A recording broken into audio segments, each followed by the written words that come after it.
Now, throughout the franchise, Link has had a horse almost every time. It all started in Ocarina of Time, and a ton of the games that followed featured them as well. But something changed recently. The ones seen in Breath of the Wild are very different from any of the others. Some things good, and others a complete nightmare.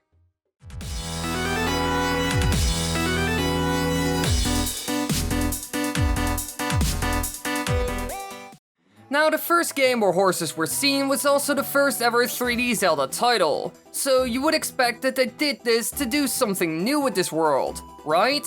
Well, not really, because Shigeru Miyamoto has stated in interviews that he wanted Mario to ride a horse after the completion of Super Mario Bros. However, technical limitations on the NES kept this from being possible, but with the development of the Super Famicom, an animal partner for Mario could be supported.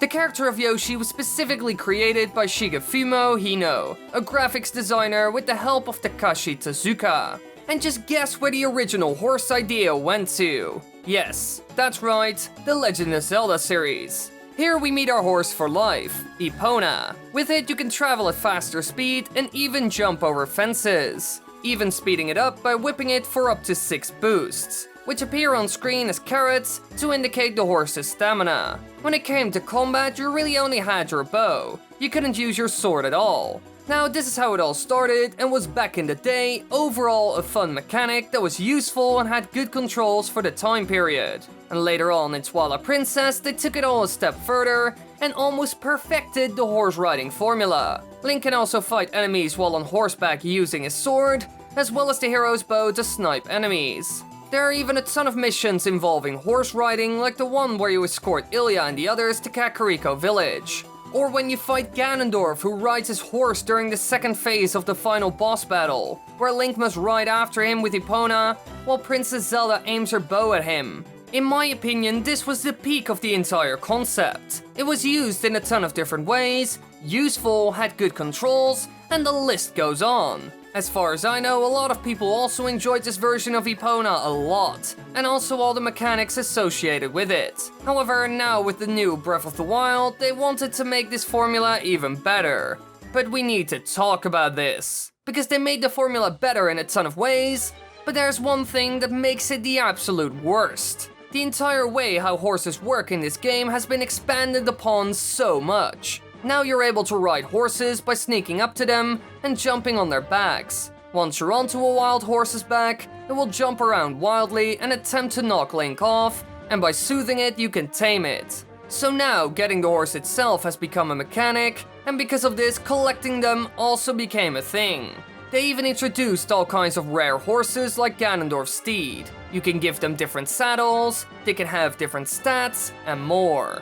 This is great. You can get so much out of this, it's insane. It gives you something to do while exploring the world, and collecting the rare ones is even a mission for some. This has to be one of the best new features that they added.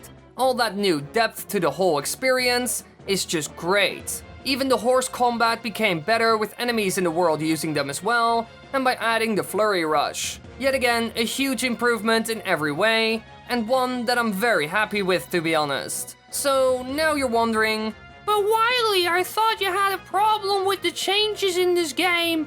You seem quite happy with them.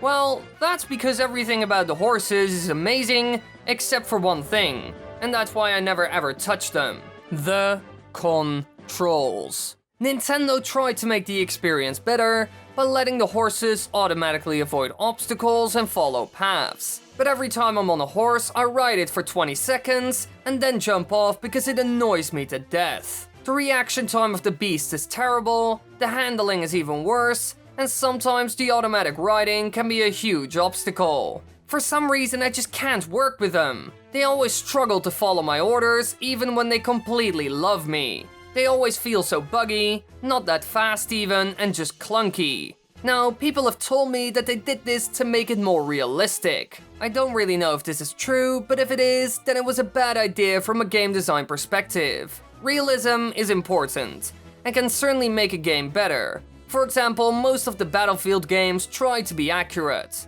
However, there's only one place where this isn't the case: in the firefights. In real life, gamer tactics would never work, and you can't heal from a bullet wound out of nowhere. You could take multiple ones though, but being fine 5 minutes later like you were never shot isn't realistic. Now, they only did this to make the gameplay itself better and to suit the style of the players more. So sometimes it's not worth it to make it realistic if the game becomes worse because of it. And this is the case with the horses in Breath of the Wild. Besides that, there's another issue with them. However, this isn't because of the new horse features. Oh no. This time, it's the world's fault. Yes, the actual world that you explore in Breath of the Wild is so massive and filled with mountains, forests, rivers, harsh terrains, and more that horses are kind of useless. Almost every time I would get on one, then I would abandon it quite quickly because it would slow me down in some way. That's kind of the problem with a real, completely open world. You can go in any direction, and usually the terrain becomes tough to go through, making horses a burden. So while they improved almost every aspect, I still barely use them and find them quite annoying to be honest. So sadly enough, I will just collect them, but never really use them. Hey you there, are you subscribed yet? If not, then be sure to do so. Click the subscribe button and the bell, you won't miss any content. More top 10s, more videos like this. Hey, everybody wins. So go subscribe and watch more.